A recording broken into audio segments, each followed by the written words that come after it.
Saturday night main ইভেন্টের জন্য finally 5টি ম্যাচ কনফার্ম হয়ে গিয়েছে এবং আজকে এই ভিডিওতে 5টি ম্যাচকে নিয়ে আলোচনা করব এবং কি জানিয়ে দেব আমার পার্সোনাল ওপিনিয়ন। তো স্যাটারডে নাইট মেইন ইভেন্ট কিন্তু শুরু হতে চলেছে বাংলাদেশ সময় সকাল 7টায় এবং কি ইন্ডিয়ান সময় শুরু হতে চলেছে সকাল 6টা 30 মিনিটে 15ই ডিসেম্বর। তো লাস্ট মানডে নাইট রয়্যাল এপিসোডে আমরা দেখতে পাই ড্রু ম্যাকইন্টায়ার আবারও সেমিজেনকে অ্যাটাক করে দেয় এবং কি তার মধ্যে দিয়ে অফিসিয়াল হয়ে যায় ড্রু ম্যাকইন্টায়ার ভার্সেস সেমিজেনের মধ্যে একটা সিঙ্গেল ম্যাচ। তো এই ম্যাচটি কিন্তু একটি টপ লেভেলের ম্যাচ হতে চলেছে, কিন্তু সেই ম্যাচটি কিন্তু ড্রু ম্যাকইন্টায়ার জয়লাভ করতে চলেছে এবং কি সেমিজেন হারতে চলেছে এবং কি গুন্তার ভার্সেস ডেমিয়ান প্রিস্ট ভার্সেস ফিন বেলের মধ্যে একটি ট্রিপল থ্রেট ম্যাচ সংযোজন করা হয়েছে, যা আগে মোটামুটি ধারণা ছিল গুন্তার ভার্সেস ফিন বেলের মধ্যে।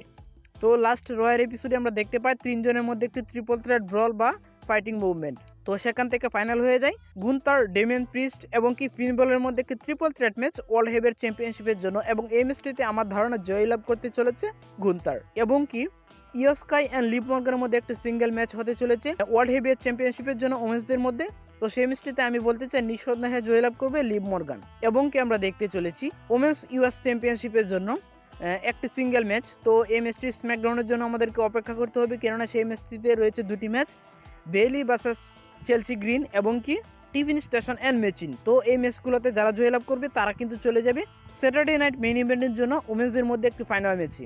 তো আমার ধারণা সেখানে যেতে পারে চেলসি গ্রিন এবং কি মেচিন এবং কি সেই ম্যাচটিতে জয়লাভ করার সম্ভাবনা রয়েছে চেলসি গ্রিনের। তো এটা সম্পূর্ণ আমার নিজের ধারণা এবং কি ফাইনালি আমরা দেখতে চলেছি স্যাটারডে নাইট মেইন ইভেন্টের জন্য একটি big match, Cody Rhodes versus Kevin ওয়েন্সের মধ্যে একটি আনডিসপিউটেড ডব্লিউডব্লিউ টাইটেলের জন্য ম্যাচ।